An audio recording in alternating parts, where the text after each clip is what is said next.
घडवण्याचं महत्त्वाचं कार्य शिक्षक करत असतात.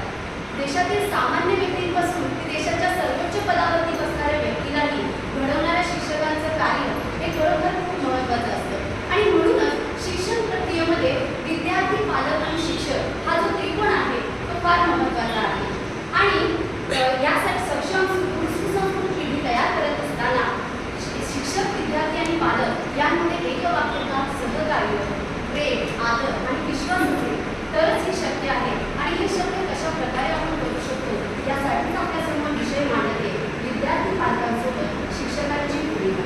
शिक्षक हे जरी समाजाचे शिल्पकार असतील तरी त्या सर्वांचे खांब हे पालक असतात.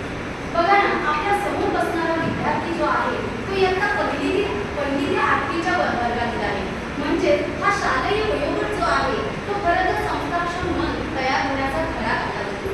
या वयामध्ये आपण त्यांच्यावरती जे संस्कार रुजवतो ते त्यांच्या मनावरती आणि आयुष्यावरती खोलवर परिणाम करत असतात.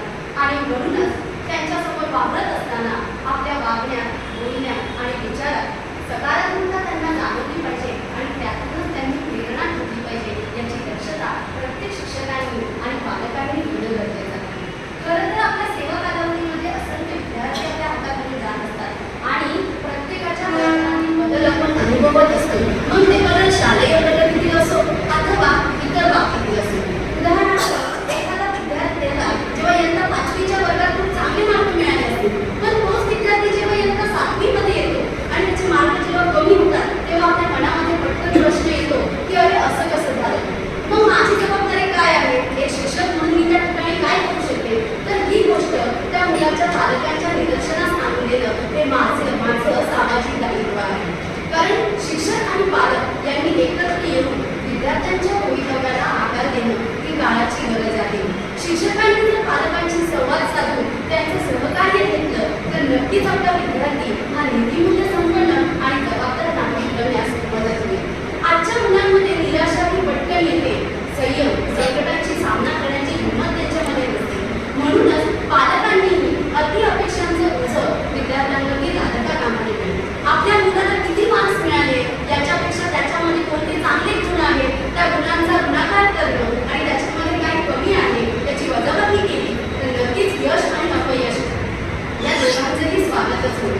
आणि मग कोणताच विद्यार्थी जर नैराश्य झाला तर वाईट मार्गांचा अवलंब करणार नाही. खरं तर शिक्षकांचं मार्गदर्शन आणि पालकांचं समर्थन विद्यार्थ्यासाठी खूप महत्त्वाचं असतं. आणि म्हणूनच शिक्षक आणि पालक आपण प्रत्येकाने आपल्या विद्यार्थ्याला विश्वासाने असं सांगायला पाहिजे की आम्ही सोबत असतो तर वाट चुकणार नाही, जीवनभर तुझी वाट चुकणार नाही, जीवनभर तुझी. पूर्वीच्या काळी आपण चुलीवरती जेवण बनवायचो. आज चुलीची जागा गॅस शेगडीने घेतलेली आहे. पण ज्या वेळेला आपण चुलीवरती दूध तापवायला ठेवतो आणि ते दूध जेव्हा उठून जायला लागतं त्यावेळेला आपण गॅस शेगडीचं बटन बंद करतो किंवा कमी करतो किंवा चुलीचा जरा मागे होतो. त्याचप्रमाणे आपल्या विद्यार्थ्यांच्या आयुष्यातील वाईट ठिकाणांचा जाळ हा योग्य पद्धतीने आणि योग्य वेळी मागे घेणं ही प्रत्येक शिक्षकाची आणि पालकांची जबाबदारी आहे. मान्य आहे की शिक्षकांवरती शासनाकडून येणाऱ्या उपक्रमांचं आणि कामांचं ओझं जास्त आहे. पण या ठिकाणी मला एक छान उदाहरण द्यावंसं वाटतं की एका शिक्षकाने वर्गातील विद्यार्थ्यांना प्रश्न विचारला की तुमची आई काय करते? कुणी उत्तर दिलं माझी आई इंजिनियर आहे, कुणी सांगितलं माझी आई वकील आहे, कुणी सांगितलं माझी आई शिक्षिका आहे, कुणी सांगितलं माझी आई CA आहे.